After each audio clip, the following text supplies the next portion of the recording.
So hey guys, what's up? This is Marvel Dude and I'm back with another video.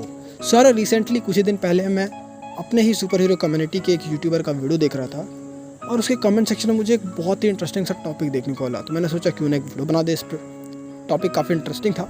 तो आज का ये video बहुत ही ज़्यादा इंटरेस्टिंग होने वाला है, जहां आज के इस वीडियो के अंदर हम लोग डिस्कस करने वाले हैं कैसे म्योल्निर और स्टॉर्म ब्रेकर लाइटनिंग को समन करते हैं। क्या वो रीज़न है, क्या वो लॉजिक है इसके पीछे, कौन सा साइंस लगता है म्योल्निर को लाइटनिंग समन करने के लिए या फिर स्टॉर्म ब्रेकर को लाइटनिंग समन करने के लिए। So without wasting any more time, let's get started.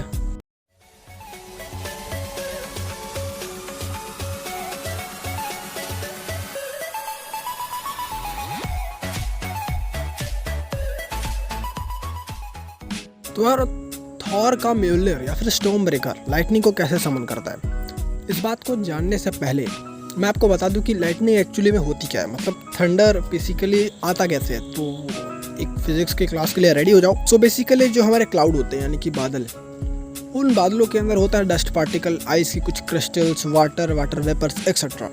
तो इनमें से जो हैवियर पार्टिकल्स होते हैं वो क्लाउड के नीचे वाले पार्ट में शटल हो जाते हैं और जो लाइटर पार्टिकल होते हैं वो क्लाउड के ऊपरी सतह पे रहते हैं, मतलब ऊपर वाले एरिया में रहते हैं।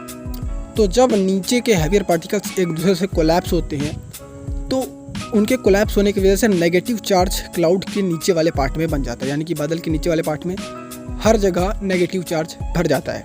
और सेम ऊपर भी जब लाइटर पार्टिकल कोलैप्स होते हैं तो ऊपर पॉजिटिव चार्ज भर जाता है पूरे क्लाउड में। अब जब भी ये बादल किसी भी बिल्डिंग या उनकी जगह पे के पास जाता है तो जो हमारी ग्राउंड है, जो हमारी अर्थ है, वो पॉजिटिव चार्ज का काम करती है। मतलब कोई भी बिल्डिंग है उसमें भी पॉजिटिव चार्ज ही होगा, कोई भी टावर है उसमें भी पॉजिटिव चार्ज ही होगा। तो बेसिकली आपने ये पढ़ा भी होगा बचपन में कि अक्सर ऊंची जगहों पर ही क्या होता है कि लाइटनिंग स्ट्राइक होती है, मतलब उधर पे ही बिजली गिरती है। ऐसा क्यों होता है? क्योंकि जो पॉजिटिव चार्ज होते हैं अर्थ के, वो उस बिल्डिंग के टॉप पे भी होते हैं और बादल के नीचे वाले पार्ट में नेगेटिव चार्ज होते हैं। तो जब ये दोनों कुछ ज़्यादा ही करीब आ जाते हैं, मतलब बादल का नेगेटिव चार्ज नीचे वाले हिस्से का और बिल्डिंग के पॉजिटिव चार्ज, जब ये दोनों कुछ ज़्यादा ही कांटेक्ट में आ जाते हैं, मतलब क्लोज आ जाते हैं। अब जब ये दोनों पॉजिटिव और नेगेटिव चार्ज दोनों मिलते हैं आपस से, मतलब ऊपर से नेगेटिव चार्ज आता है और नीचे से पॉजिटिव चार्ज हल्का ट्रैवल करता है, और जब दोनों मिलते हैं तो एक लाइटनिंग स्ट्राइक हो जाती है उसी बिल्डिंग पे या फिर उसी जगह पे जहाँ से दोनों चार्ज मिले थे। इनके बीच का जो स्ट्राइक होता है, यानी कि लाइटनिंग स्ट्राइक होती है इनके बीच में, उसके अंदर अराउंड 20,000 एम्पियर तक का करंट होता है। सो अब जब अपन ये बात कर चुके हैं कि लाइटनिंग कैसे स्ट्राइक करती है, तो अब अपन सीधा बात कर लेते हैं कि थॉर का म्योल्निर या फिर स्टॉर्म ब्रेकर कैसे लाइटनिंग को समन करता है। सो बेसिकली ये हो पाता है इन दोनों के अंदर एक स्पेशल फिक्शनल पार्टिकल के द्वारा, जिसे ग्रेविटॉन के नाम से जानते हैं। तो बेसिकली ग्रेविटॉन एक बहुत ज़्यादा इंपॉर्टेंट रोल प्ले करता है म्योल्निर और स्टॉर्म ब्रेकर के इफेक्टिव मास को चेंज करने में, और यही इफेक्टिव मास मदद करता है थॉर की म्योल्निर और स्टॉर्म ब्रेकर के थ्रू उड़ने में। और ये बात, मतलब ये फ्लाइंग वाली पावर जो है थॉर की, मतलब कैसे थॉर जो है अपने म्योल्निर और स्टॉर्म ब्रेकर का यूज़ करके उड़ता है, ये बात मैं किसी और वीडियो पे बता दूंगा। मतलब अगर चाहते हो तो उसको भी एक्सप्लेन कर दूंगा, बस कमेंट करके बता दो नीचे। सो वापस अब पुराने टॉपिक पे आते हैं। तो जो अपना ये ग्रेविटॉन है वो म्योल्निर और स्टॉर्म ब्रेकर के इफेक्टिव मास को चेंज करने में बहुत ही इंपॉर्टेंट रोल प्ले करता है। तो जब थॉर जो है लाइटनिंग को समन करता है तो वो म्योल्निर को ऊपर उठाता है, जैसे कि आप लोगों ने मूवी में देखा होगा। तो इस टाइम पे जो ग्रेविटॉन है वो कुछ ऐसे वर्क करता है कि वो ग्रेविटॉन सिर्फ एक ही डायरेक्शन में ट्रैवल करता है।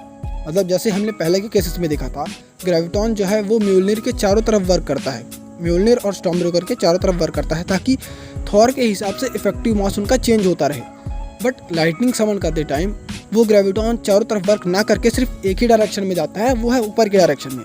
और इस ग्रेविटॉन के अंदर होता है पॉजिटिव चार्ज। तो जैसा मैंने पहले बताया वीडियो के अंदर, क्लाउड के नीचे वाले पार्ट में होता है नेगेटिव चार्ज, और म्योल्निर के ऊपर वाले पार्ट में जब ग्रेविटॉन ऊपर की तरफ शूट होता है उसमें होता है पॉजिटिव चार्ज।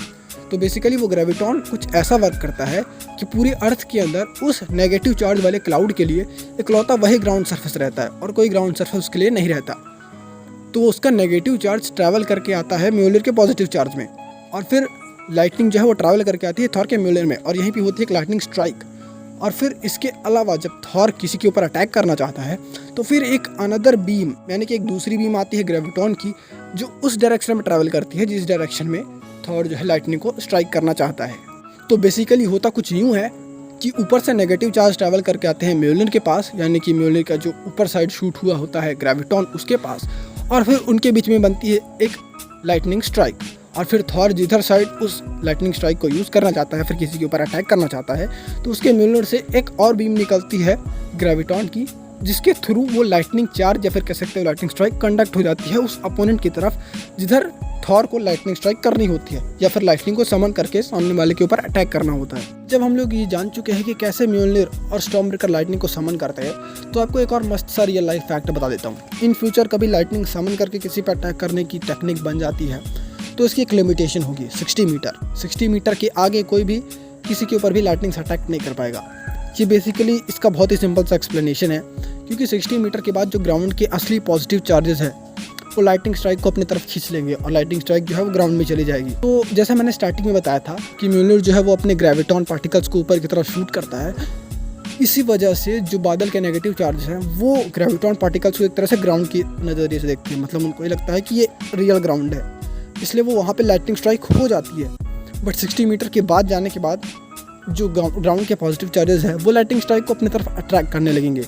इसके बाद जो अटैक है यानी कि लाइटनिंग स्ट्राइक है वो अर्थ के अंदर चली जाएगी। तो गाइस ये था मेरा लॉजिकल एक्सप्लेनेशन कि कैसे म्योल्निर और स्टॉर्मब्रेकर लाइटनिंग को समन करते हैं। तो इस वीडियो के अंदर मैंने ये बताया है कि म्योल्निर और स्टॉर्मब्रेकर कैसे लाइटनिंग को समन करते हैं, ना कि थॉर कैसे लाइटनिंग को समन करता है। थॉर बेसिकली तूफान का देवता है, बिजली का देवता है, तो उसे किसी वेपन की ज़रूरत नहीं है लाइटनिंग को समन करने के लिए। बट कैप्टन अमेरिका ने म्योल्निर के थ्रू कैसे लाइटनिंग समन की, ये वीडियो उसी के लिए एक परफेक्ट एक्सप्लेनेशन बन सकता है। सो कैसे लगी आपको मेरी ये थ्योरी या फिर कह सकते हो एक्सप्लेनेशन कैसे लगी? अगर अच्छी लगी हो तो दोस्तों के साथ शेयर करना, वीडियो को लाइक करना, कमेंट में बताना कैसी लगी वीडियो, और हाँ चैनल को सब्सक्राइब करके बेल आइकन दबा देना ताकि ऐसे ही ज़बरदस्त explanation, theories, fact videos, breakdown videos और थोड़े बहुत सस्ते सी एडिटिंग वीडियोज़ देखने को मिलते रहे। बेल नोटिफिकेशन भी ऑन कर देना ताकि कोई भी अपडेट मिस ना करो। So till then good bye, join Marvel Dude, be a super hero.